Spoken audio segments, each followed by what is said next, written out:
Welcome back. According to the Congressional Budget Office report last year, the top 10% of richest Americans control 60% of the nation's wealth, while the bottom half control only 6%. The gap grows even wider when you take Social Security out of the equation.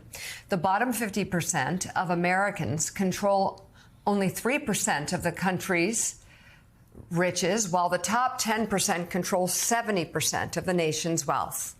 Joining us now, staff writer for The New Yorker and New York Times bestselling author Evan Osnos. His new book, entitled The Haves and the Have-Yachts, dispatches on the ultra-rich. Evan, thanks so much for being with us.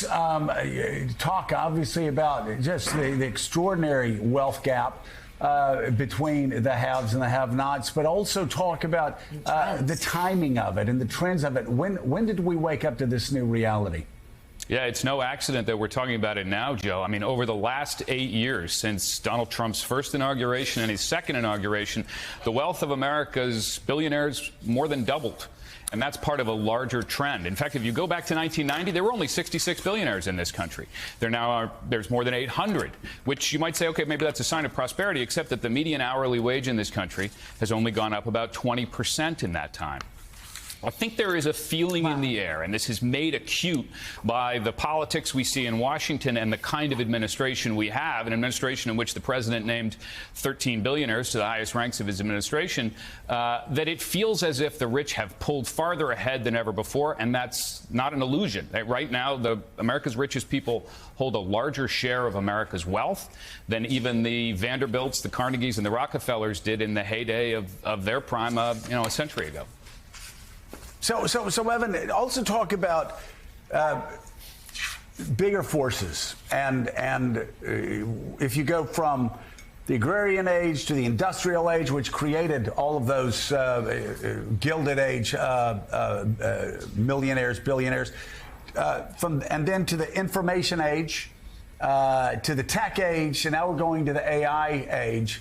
Talk about how that accelerates wealth and accelerates again, the consolidation of wealth for billionaires. Yeah, you're absolutely right. I mean, the analogy that I drew at the beginning, the new Gilded Age, is a reference to this important moment in the 19th century. You remember that term, the Gilded Age, came to us from Mark Twain. When he was growing up, there were only a handful of millionaires in the country. By 1873, when he named it the Gilded Age, this very durable term, which still resonates with us today, it was because it was a time of new technology. You know, you had the advent of the telephone and all kinds of the elevator, all kinds of new ways of innovating. But the gains were consolidating into fewer and fewer hands. And what happened was that gave birth to a new awareness, a kind of an awareness of the fact that this was ultimately unsustainable. And that's how you had this passage from the Gilded Age to what was known as the Progressive Era. People like Teddy Roosevelt and ultimately FDR, who stood up and said, look, if we want to protect this system, maintain public confidence in capitalism, maintain democracy, we're going to have to make reforms. There's a great and memorable line by Louis Brandeis, who was a Supreme Court justice, who said we can either have democracy or we can have wealth concentrated in the hands of a few, but we can't have both. So in the book, you explain why yachts are the preferred avenue of the uber wealthy to show off their fortunes. And you write in part this: if it's more than 90 feet, it's a super yacht. After that, definitions are debated, but people generally agree that anything more than 230 feet is a mega yacht, and more than 295 feet is a giga yacht.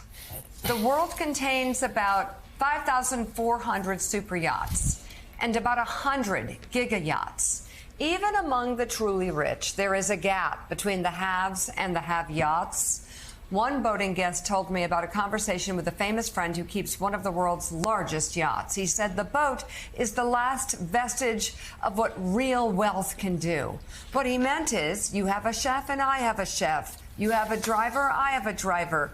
You can fly privately, I can privately. So the one place where I can make clear to the world that I am in a different, you know what, category than you is the boat? Let's go right now to a man who owns a 1974 16-foot Boston Whaler, Mike Barnacle. Yeah. Go ahead, Mike, with the next question.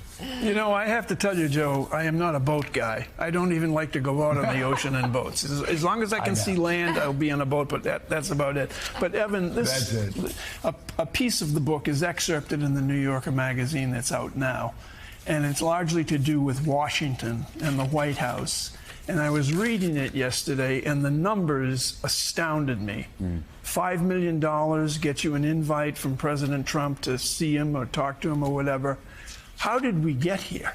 Well, you know, we've always had pay-to-play of some kind, Mike, and what is really remarkable, what really sort of deserved mention in the New Yorker this week, was that this is a staggering level of transaction of influence for money that is really surprising even the seasoned practitioners. As you say, MAGA Inc., which is a super PAC, is now offering one-on-one conversations with the president for $5 million. But as a government affairs executive said to me, he said, we don't know ultimately where that money ends up. What if he's in a bad mood? Look, I think if you ask any American whether they like Donald Trump or they don't like Donald Trump, that's not how they imagine politics is supposed to be serving in their interest. That's not how you reflect the will of the average citizen in the affairs of government, which are so important to us every day. And a quick follow-up to that. I mean, that's obviously, it would seem like a potent political argument. We've heard Bernie Sanders say it for years now.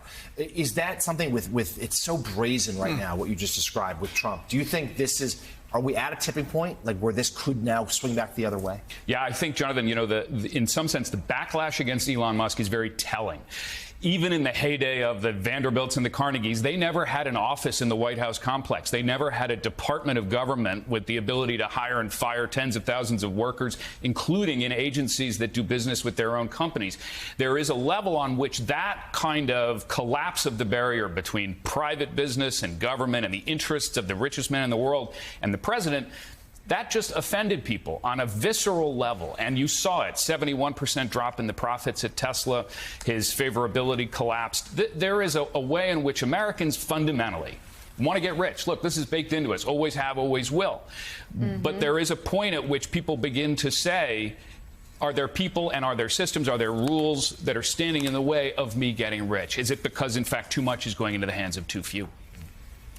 The new book, The Haves and the Have-Yachts, Dispatches on the Ultra-Rich, goes on sale tomorrow and is available for pre-order right now, yacht not included. New York Times bestselling author Evan Osnos, thank you very much.